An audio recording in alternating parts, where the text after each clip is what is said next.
नमस्कार बच्चों, आज हम कक्षा 8 में पुस्तक महान व्यक्तित्वों में से एक नए अध्याय का पठन कार्य आरंभ करने जा रहे हैं। पाठ 10 नामदेव। दक्षिण भारत के संत नामदेव के जन्म के बारे में प्रामाणिक जानकारी उपलब्ध नहीं है। इतना पता चलता है कि जिन्होंने इन्हें पाला उनका नाम दामोदर था। दामोदर की पत्नी का नाम गुणाबाई था। वे पंढरपुर के गोकुलपुर नामक गांव में रहते थे। भीमा नदी के किनारे इन्हें नामदेव शिशु अवस्था में मिले थे। यही नामदेव के माता पिता माने जाते हैं। ये बात आज से लगभग 800 साल पहले की है। उनकी शिक्षा कहाँ हुई थी इसका भी पता नहीं चलता। इतना पता लगता है कि 8 वर्ष की अवस्था से वे योगाभ्यास करने लगे। उसी समय से उन्होंने अन्न खाना छोड़ दिया था और शरीर की रक्षा के लिए केवल थोड़ा सा दूध पी लिया करते थे। स्वाध्याय मतलब स्वयं अध्याय करना, स्वयं पढ़ना। स्वाध्याय से इन्होंने अपूर्व ज्ञान प्राप्त किया था। नामदेव के विषय में अनेक चमत्कारी कथाएं मिलती हैं। एक बार इनके माता पिता कहीं बाहर गए थे। नामदेव का परिवार कृष्ण भक्त था। घर में विट्ठल नाथ की मूर्ति स्थापित कर रखी थी, जिनकी प्रतिदिन पूजा होती थी। नामदेव से माता पिता ने कहा, हम लोग बाहर जा रहे हैं, विट्ठल नाथ को खिलाए बगैर कुछ न खाना। उनका अभिप्राय भोग लगाने का था, किंतु नामदेव ने सीधा अर्थ लिया। दूसरे दिन भोजन बनाकर थाल परोसकर मूर्ति के पास पहुंच गए और विट्ठल नाथ से भोजन करने का आग्रह करने लगे। बारंबार कहने पर भी विट्ठल नाथ टस से मस नहीं हुए। नामदेव झुंझलाकर वहीं बैठ गए। माता पिता की आज्ञा की अवहेलना करना वे पाप समझते थे। उन्होंने प्रतिज्ञा की कि जब तक विट्ठल नाथ भोजन ग्रहण नहीं करेंगे मैं यूं ही बैठा रहूँगा। कहा जाता है कि नामदेव के हठ से विट्ठल नाथ ने मनुष्य शरीर धारण कर भोजन ग्रहण किया।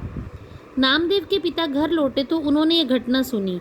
सहसा उन्हें विश्वास नहीं हुआ, किंतु जब बार बार नामदेव ने कहा तब उन्हें उनके आश्चर्य का ठिकाना नहीं रहा। वे जानते थे कि ये बालक कभी झूठ नहीं बोलेगा। उन्होंने कहा, बेटा तू भाग्यवान है, तेरा जन्म लेना इस संसार में सफल हुआ। भगवान तुझ पर प्रसन्न हुए और स्वयं तुझे दर्शन दिए हैं। नामदेव ये सुनकर पुलकित हो गए और उसी दिन से दूनी लगन से पूजा करने लगे। एक दिन नामदेव औषधि के लिए बबूल की छाल लेने गए। पेड़ की छाल उतारी ही थी कि उसमें रक्त समान तरल पदार्थ बहने लगा। नामदेव को ऐसा लगा जैसे उन्होंने मनुष्य की गर्दन पर कुल्हाड़ी चलाई है। पेड़ को चोट पहुंचने का इन्हें पश्चाताप हुआ। उसी दिन से उन्हें वैराग्य उत्पन्न हो गया और वह घर छोड़कर चले गए। घर छोड़ने के बाद ये देश के अनेक भागों में भ्रमण करते रहे। साधु संतों के साथ रहते थे और भजन कीर्तन करते थे। एक बार की घटना है कि 400 भक्तों के साथ ये कहीं जा रहे थे। लोगों ने समझा कि डाकुओं का दल है, डाका डालने के लिए कहीं जा रहा है। अधिकारियों ने पकड़ लिया और राजा के पास ले गए। वहीं राजा के सामने एक मृत गाय को उन्होंने जीवित कर दिया। राजा ये चमत्कार देखकर डर गया। नामदेव के संबंध में ऐसी सैकड़ों घटनाओं का वर्णन मिलता है। ये घटनाएं जैसी भी हों, इनसे इतना तो पता चलता है कि उनकी शक्ति एवं प्रतिभा अलौकिक थी। कठिन साधना और योगाभ्यास के बल पर बहुत से कार्यों को भी उन्होंने संभव कर दिया। वे स्वयं भजन बनाते और गाते थे। उनके शिष्य भी गाते थे। इन भजनों को अभंग कहते हैं। उनके रचे सैकड़ों अभंग मिलते हैं और महाराष्ट्र के रहने वाले बड़ी भक्ति तथा श्रद्धा से आज भी उनके अभंग गाते हैं। महाराष्ट्र ही नहीं, सारे देश के लोग उन्हें बड़ी श्रद्धा की दृष्टि से देखते हैं। उनकी गणना उस श्रेणी में है जिसमें तुलसी, रामदास, नरसिंह मेहता और कबीर की है। बच्चों, आपने इस अध्याय के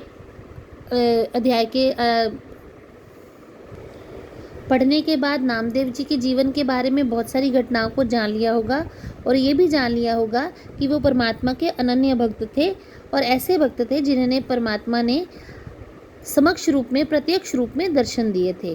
तो ये अध्याय यहीं तक, बाकी का कार्य हम कल करेंगे। धन्यवाद।